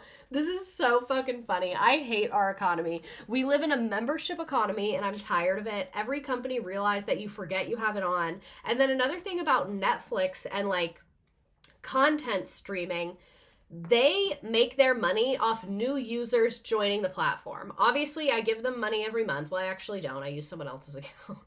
But they make money off new users joining. For them to hit their profit goals, they have to acquire new users. So that's why every good show only gets like 1-2 seasons. I miss Orange is the New Black. They were fucking season. Because now they want to just acquire new users. So new users aren't going to sign up to see season 3 of a show. If they wanted to watch it, they would have signed up in season 1. But new users will fucking sign up for the TikTok star game show dating app, Squid Game, whatever. So that's why they make this random niche content so that they can try and get more users, and it's literally just horrifying. There's also AI in everything. Why is there AI in everything? We don't need AI in everything. I love AI. I use AI all the time. AI has transformed my workflow. It has made me a better teacher. I love AI. I've talked about how I love AI for myself. I don't fucking need AI on my bank website. I don't need AI as my Google search. No. Also, yeah, now they have ads on Netflix, Hulu, etc. I always pay for the no ads because I don't care about money and I hate ads, but literally disgusting. So this trend is often referred to as AI shitification, has sparked backlash. Also, AI is terrible for the environment, so I know I'm going to hell for using it so much, but we shouldn't be using it without someone being like, I need to use AI, because it's so bad for the environment and takes so much energy that AI being thrown at me non-consensually is horrible. Like AI customer support, they're always wrong. Netflix using AI photos in a true crime documentary, that's horrifying. For many, the constant push to integrate AI feels like a marketing gimmick rather than a helpful feature. Whether it's tools, apps, or hardware, the oversaturation of AI is making it all feel like too much and is taking away from good user experience. This is a thread, it looks like from Tumblr. I know I'm a broken record at this point about how functionally useless editing software has become since AI integration. But there's nothing quite like a piece of writing software flagging something you've written as error, and then when you click on it, it can't tell you what the error is. Just that something's wrong. It's like the writing equivalent of that you better watch out meme. Watch out for what? Nobody knows, but you better watch out. Look, you have to appreciate the years of data gathering and programming and feedback analysis it takes to give a software an autoimmune disorder. Oh, God. I hate it here. AI's personal assistant, but if no time start at 6:50, we don't have time. You're right. She gets me. And this popped when I use my computer. So with the rise of AI, we are getting a lot of new companies being created and selling this. I saw like gift bags that were horrible AI art. That are standalone AI devices that can do everything for you, almost like a human personal assistant. Again, another concept that is pretty cool, and if it could work properly, great. So this company in particular has released a product called Rabbit R1. It's an AI assistant. It has this little screen. You talk to it. Start my morning. This is literally that movie. What's it called? Her? Anything further. Unfortunately, it doesn't. Now, I do wish I had the device to review, but I don't. I'm not spending $200 on a device, and also it needs to be shipped to South Africa, where I'm from, and that will probably end badly. But CoffeeZilla actually released a video recently and did test it out. They try and figure out how to make us like it. Exactly. The DoorDash rabbit is under maintenance. Sorry for the inconvenience, and please come back later. So to confirm, it doesn't work. In fact, a lot of YouTubers did release some pretty I don't know bad who that reviews is. about this very product. And what's sad is, again, this company has sold thousands of devices. I believe 50,000 devices, millions of dollars in sales, and people are being sold a dream that's not AI really would be true. cool if I we know had some basic people human may rights say, and well, worker if you protection. buy Exactly. a product and you haven't done research, that's on you. However, in this case, I feel like if you watch their marketing video, and I'll link it in my description below, their marketing video comes across as if this is already done, it can do it perfectly. And people have now looked into the back end, and it is basically ChatGPT mixed with some hard coding. I'm assuming that they are web scraping the actual DoorDash and Uber Eats site, so there's nothing too intelligent that's happening, and the fancy model that they're using isn't anything new. Things And aren't there's a even lot of colorful companies that are anymore. similar. Look Like outside. Pin was another device that basically marketed it Ugh. as a next level AI assistant. Again, Oh, it was reviewed. I do not horrible like that. reviews from everyone. So it seems like all of these companies are using AI to market new products, keep you on their platform, get more sales, but the AI just isn't living up to the dream. And It really is Look, not. so It's last- just simply not. So planned obsolescence we've already kind of talked about, but these technologies serve a way for companies to push consumers into buying new technology. So for example, a Bluetooth toaster might stop connecting to your phone after a few years. I hate Wi-Fi and Bluetooth and fucking AI and literally everything. Making that feature useless. This not only increases the risk of things going wrong, it makes it harder to repair these devices when they fail. And same thing, like different things get different chargers. And why did the iPhone stop coming with everything? They used to come with headphones, the charger, and a brick. Why does nothing come with the brick anymore? Me and my coworker were talking about this. I bought a hot glue gun at work. Did not come with the brick. It's a USB-C end. She bought, what was it? Oh, a pencil sharpener. Did not come with the brick. USB-C end.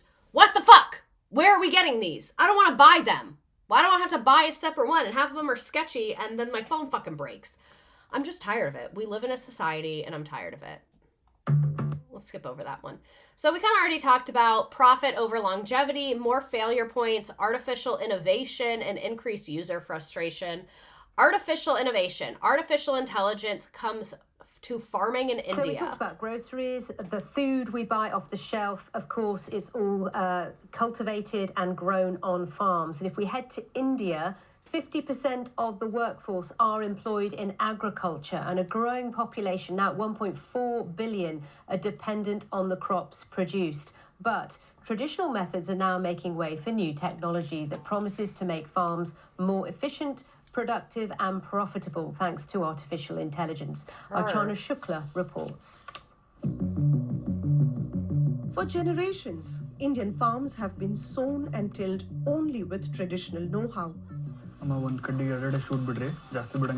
But some, like Nitin Patil, are trying out something different. With sensor devices on his vineyard McDonald's that does check look weather terrible. and soil health and uses artificial intelligence to figure out when to water the crops, add fertilizer, and tackle pests. Nitin then receives This feels a very precise pro advisory AI. on a mobile app. This vineyard where we are now, it has no groundwater sources, and we are growing these wines with the water that we purchase from outside tankers. With the help of this AI data, we are now able to irrigate them only at the crucial stage and that's helping us to save McDonald's around 50% of McDonald's the looks water like a that federal we actually prison. we used to give before. Okay, I don't want to talk So about artificial intelligence in farming. So, why are computers integrated into everyday items so often now? I hate it. I want it to stop. So, computers allow for automation of tasks that would usually require manual intervention. Washing machines can now adjust settings based on load size and fabric types, and refrigerators can optimize based on current conditions. Precision control, like medical equipment, cameras, GPS systems. Some things need to have computers. I will grant you. Medical equipment, a camera, a GPS, yeah. A refrigerator? No. Enhanced connectivity, improved functionality. Did it improve the functionality? I feel it does not. As more devices become reliant on computers, the risk of glitches increases dramatically. Despite extensive testing by manufacturers, it's nearly impossible to eliminate potential errors because of the complex interaction between hardware and software. Hardware is physical items and software is like apps on the computer. So like hardware, software, you get it? So the physical parts talking to the computer is the relationship between hardware and software. Software bugs are much more common. So solutions. Get well-made, durable products. This is the time. If you have recommendations in the chat, chime the fuck in. I want to know what products are good. They last you for a long time. I've talked about this before. This hydro flask is new. My old one lasted for 3 years, and it was still totally fine when I got rid of it. I think I actually gave it to a friend. It just had a bunch of stickers, and I was in a corporate job, so I just felt like I couldn't bring it. But honestly, I should have just kept it and not given a fuck what anyone think. But anyway, let's talk about some durable products. Cast iron cookware like Le Creuset. I have a Le Creuset. I fucking love it. I actually got mine. My sister got it for me. She found it at Home Goods because it had a scratch on it.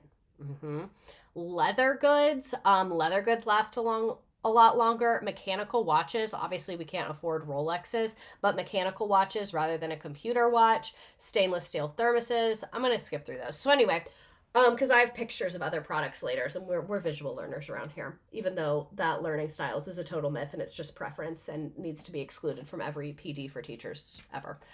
Sorry, that's a side note. So, ideas to repair and extend the life of items you already have. So you can create your own items. Like this is an idea for DIY draft stoppers where you can use old fabric, like old clothes, old bed sheets to make draft stoppers for windows. You can reuse old candle jars for various containers, planters, whatever. Instead of buying wrapping paper, reuse old maps and newspapers, leftover fabric scraps, things like that. There's a lot of cool ways to reuse things that are not trashy or gross. And I don't think reusing things is trashy or gross. This one, like I was mentioning, patchwork to repair clothing on jeans, jackets, and bags. Visible mending, like you can do embroidery and things like that. I saw someone did that on a couch and it was fucking gorgeous. Their cat had clawed it up, so they did embroidery of like flowers all the way up the corner of the couch. You know where cats like to claw. Trader Joe's paper bags make great wrapping paper. So furniture makeover, get things reupholstered, buy quality products and then give them some love, try and extend their utility. So these are a couple recommendations. I did put these slides in the chat. So the Dyson hair clips is something that I'm very passionate about.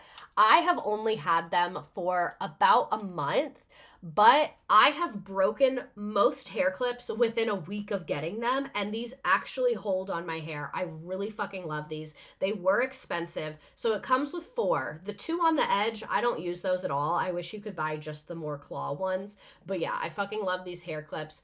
This Loria website, it's like kind of trying to give you genuine reviews. So you can look up products and see what has lasted long, and it gives you an average. So like, how long did this last the average person?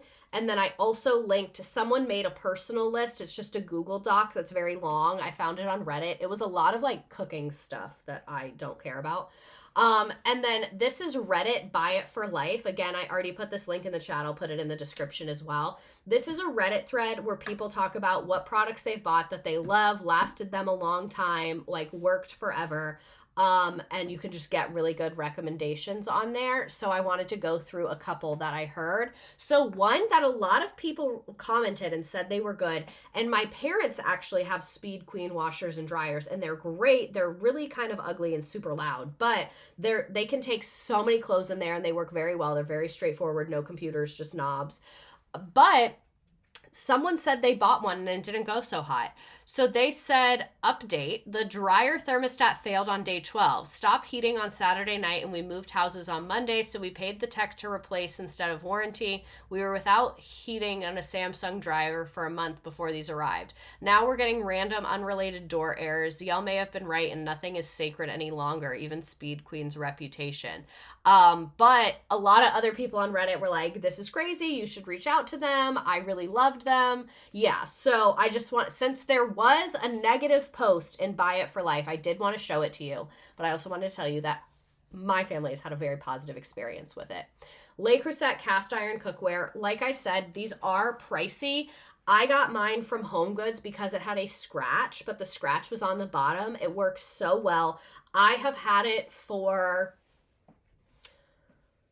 6 years, probably 6 years. Still gorgeous, works perfectly, and a ton of other cooking stuff I've had to replace within the last 6 years.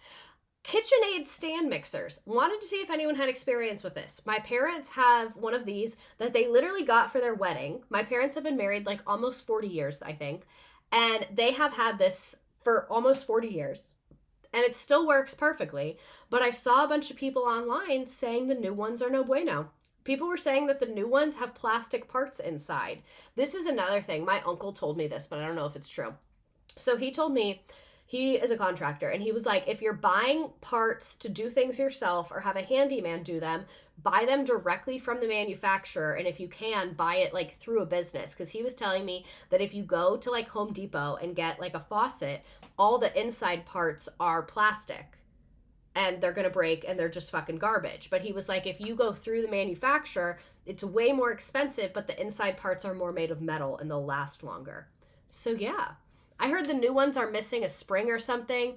Yes, the new KitchenAid mixers are literally not built the same. There's a guy on TikTok starting a business that just makes replacements. Correct on KitchenAid. My great-grandma's still works after 50 years, and my mom's that was gifted to her for her birthday 4 years ago makes a grinding noise and randomly stops working. I need to rob an old person for their KitchenAid. I don't know shit about this. Lots of people online were like, I fucking love these tools. These tools are the best fucking tools. There's a European stand mixer that I've heard is better. I've heard that as well.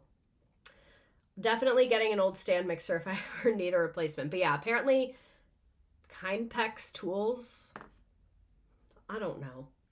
Apparently they're good. Patagonia, I heard they have a very, very good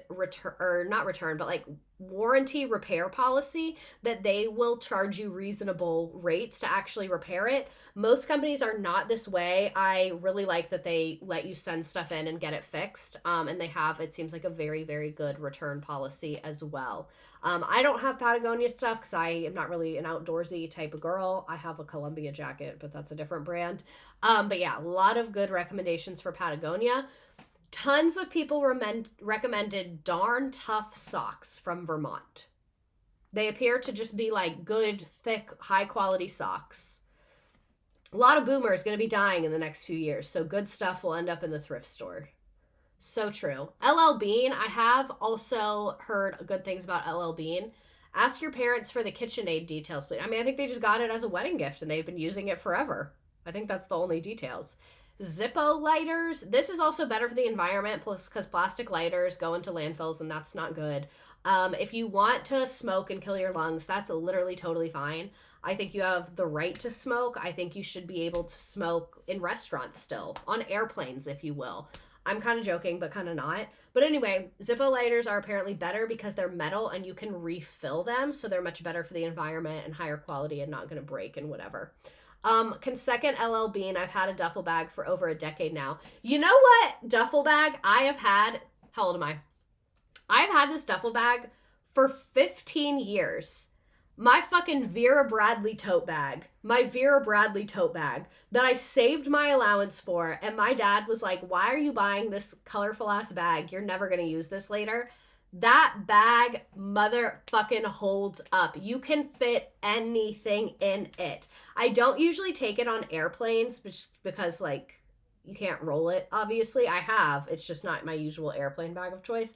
But if I'm going anywhere in a car, you best believe that fucking Vera Bradley bag is coming with me. These Swiss Army knives, you can see I was really digging. There's not many products you can buy for life, and most of them are very boy heavy. They're very masculine energy products, which I think is rude. And I think is because people don't value women. So female marketed products just get to be shittier, I guess. So that was the shitification of everything. I hope that you enjoyed this. Next week, we're going to be looking at old commercials and advertisements. So it'll primarily be like 1930s to like early 2000s. So some of them will be like super sexist, racist, weird. Why the fuck did they put that out there? Some of them are really funny. Some of them are actually really good ads, and it'll be a live react. I'm having my assistant pull the stuff together. This, I pulled most of it together. She found a couple of the videos, but next week we're going to live react together about these very odd ads. So let me post these slides in the chat again, and then let's play the frickin' game and do our thing. So if you don't know, at the end of my stream, we play a trivia game. Oh my God, TikTok is TikToking right now. Period. Nice. I love that for us. So anyway, we play a game. It's just a couple questions over what we talked about. And yeah. No email required, no login, no money, nothing like that. Toxic Hobos, thanks for subscribing. We've had a lot of subscribers tonight. I love that. Thank you to everyone for subscribing. While you're joining, I'll read through that. So let me pick which game setting. Let's do Jungle. Oh no, they have the Valentine's Day. Why is Halloween still there? Okay, so here's the link to join Nearpod. Let me thank my subscribers from tonight. So, Megan Aflame, thank you for resubscribing for 33 months. Who else? Lemur Banana, thank you for resubscribing for 21 months. MLM Mean Lesbo Misandrist, hell yeah, for 6 months. Thank you, thank you. Almost Sophisticated, Rastronauts, thank you. 12th Doctor, thank you. Leanne Feeney, thank you. And then I think that is it. Yes. Elizabeth Hunt, but that was 7 days ago. I scrolled back pretty far. My students are doing a Nearpod tomorrow about slavery. I love a Nearpod. I think a Nearpod is a great way to learn. What'd you put in it? Do you guys, so everyone thinks I'm weird for this. I don't use any pre-existing content on Nearpod. I felt like all of it was like 5 slides and for small children. And like would be great if I taught elementary, just like not really what I need. I upload my own slides into Nearpod and make all my own stuff. But I found out the other teachers on Nearpod weren't doing that because my school had to like repurchase it. And they kept sending me this email, which curriculum resources in Nearpod are you using? So they could figure out like which licenses we need. And I like kept not filling it out. And I was like, I'm not. And they were like, you use it every day. What do you mean you're not using it? They were like, we can see you have the most out of anyone. What do you mean you're not using it? And I was like, oh, I just upload the PowerPoint. And I literally like broke everyone's brain. I was like, you guys are only searching the stuff that's in there. Maybe it's because a lot of the teachers at my school that use Nearpod are math teachers. And there's better math stuff in there. Because the U.S. history stuff, I felt like it was good. It was on topic. It was engaging. It was just very short and not really what I needed, especially for my AP class. I'm hosting a PD about Nearpod at my middle school in March. I love Nearpod. Even though they wouldn't hire me, I still love them. And let me drop the link to the slides again. Someone just asked for that. No, I don't want fucking Google Gemini. Why would I want that? I've never once fucking asked you for that. I literally just talked for 2 hours about how I don't want that. I just sent it to you. The way my head shot up when you said math. The one I found was 40 plus slides. Oh, really? Maybe I need to look again. I haven't looked in a while in their defense. But I'll give people a few more moments to join. Oh my God, there's already 38 of you on there. I really want to chew on this. But it's a piece of plastic for a computer. So it's going to be a no. All right, I'm going to go ahead and hit start on this game. Oh, look at you. You look so happy for Valentine's Day.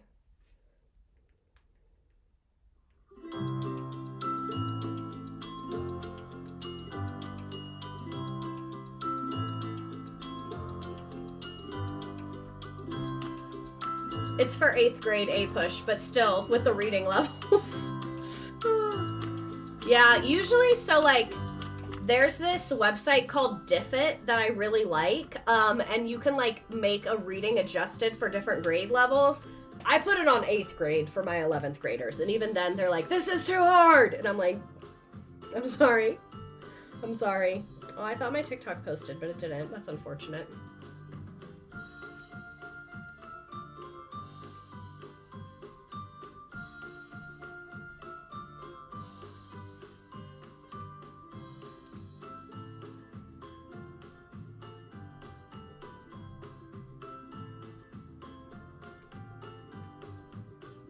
I love when I say something bad about a testing platform and everyone starts commenting, is it this, is it this, is it this?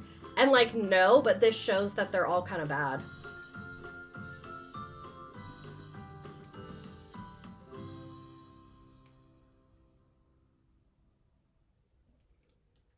The music is very 2000s rom-com. I don't know what AP stands for. Advanced placement. Why does your toaster have Wi-Fi? That's a $1 million question, isn't it?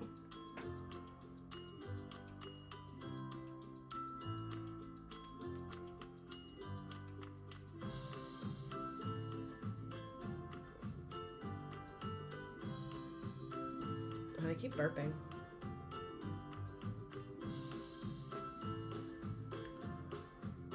What is the best and most realistic way to fight planned obsolescence?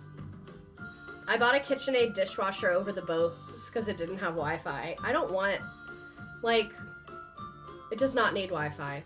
I hate hand dryers. Today at the doctor they had a hand dryer and no paper towels. Disgusting. Disgusting.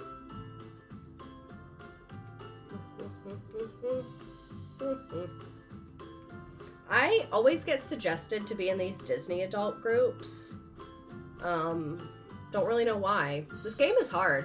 My assistant was not fucking around with y'all. She said, you're gonna learn today. High expectations are a gift. What do I want to watch? I don't know. I don't want to watch Modern Family. I love Modern Family. It's such a relaxing show. All of my ads are for vacations, and I don't have any money. Well, I do have money, but I have to spend it on a house. And I want to be on a yacht. Can you hear that blender? The blender literally makes me irate. The blender turns me into the worst version of myself. I hate the blender noise. If I'm the one operating the blender, it's not as bad. I still hate it, but it's not as bad. Oh my god. Historical Valentine's Day cards. Buy. Add to cart. Add to cart. How do I want to help. It's not letting me click. Okay, there we go. I got it. How is there not a silent blender? No, it's literally 2025. We've been to the moon.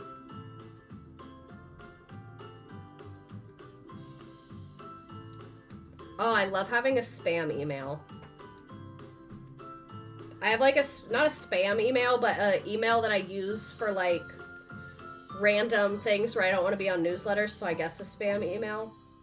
Now it wants me to log into that email to download it. Whatever, I'll do it on my computer. Hell yeah! So if you didn't know, Ye Old History Shop, it's like a TPT shop, but she has her own website too. A lot of her stuff is really good. She has historical Valentine's Day cards, and they're very cute, and I'm going to print them out for my class. I call it my burner email account. Well, I have like a personal burner email and then like a school burner email. Because I don't like when all the subscription things, like websites I use, are in my school email inbox. Because then it's like overwhelming. I get so many emails each day. Also, I've been playing with this Allen wrench this whole time. And I think it's cool that on this side it's a screwdriver. Isn't that fun? I think I want to get my nails off just so I can go like this for like one day and then I'll go later and get them back on. Ye Old History Shop. I'll put it in the chat. It's like spelled old-timey.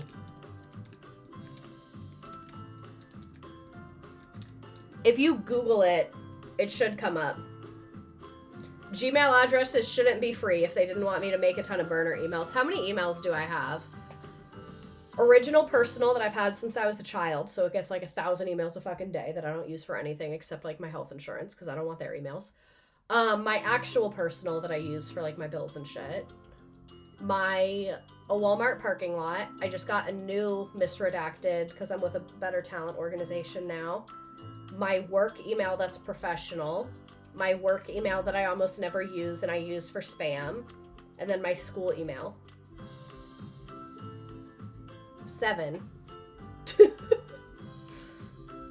If you're applying to college or planning a wedding or something, make an email just like that so you don't get spam forever. That's a really good idea. I should have done that when I applied to college. Now these fuckers are just going to email me every day until I die.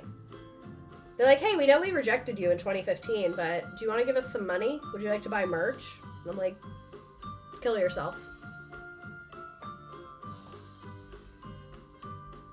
I'm excited when I move to redo my office. The pictures keep falling down. I really love them, but I think it's just like kind of the end of an era.